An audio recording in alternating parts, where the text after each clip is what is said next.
Hello and thanks for joining us from our studios in Israel. I'm Aaron Porras here with ILTV's Morning Brief. Fears of a second wave reaching a fever pitch, COVID-19 infections around the country are rising ever faster, with upwards of 1,700 new cases confirmed in just the past week.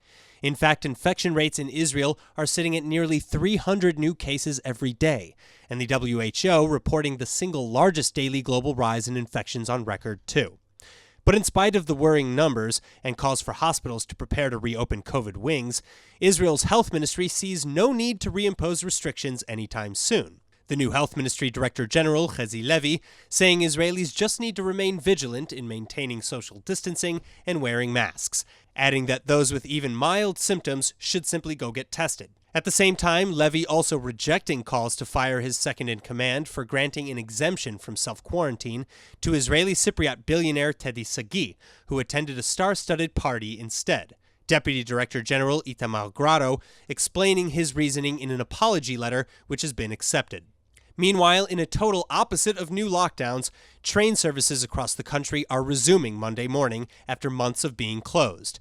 In order to maintain at least some health regulations, though, train lines will be operating at half capacity, with a maximum of 500 passengers allowed per train. Plus, travelers will have to book their spots online in advance.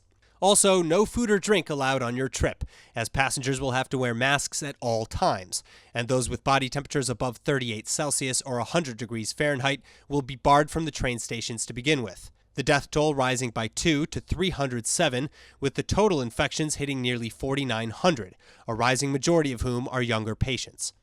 Yet a key program used to track the spread of COVID-19 losing its support. The head of the Shin Bet security agency is reportedly against renewing its program for tracking citizens' phones, despite reports that the Prime Minister wants to bring it back. Palestinian Authority officials stoking the flames of citizens' unrest ahead of Israel's plans to extend sovereignty over parts of Judea and Samaria. He says violent clashes are not necessarily called for at the moment, as this would damage support for the Palestinian cause within the international community. But he goes on to warn that in the event of annexations, this might change. Meanwhile, advancing the move scheduled to start as soon as July 1, Israeli Prime Minister Netanyahu has released a memo from his office, coaching Likud lawmakers on how to discuss and justify the plan. The memo argues that evacuating these settlements would be historically unjust and pose an immediate existential threat to the state of Israel. It also says that the Jewish settlements are an integral part of the Jewish homeland and identity. But there's one major blank spot in the memo around the creation of a Palestinian state, a main condition around Israel's West Bank expansion as outlined in the United States Peace for Prosperity plan. Since most Likud MKs are against this tenet, Netanyahu has repeatedly said that he would never recognize a Palestinian state under his governance.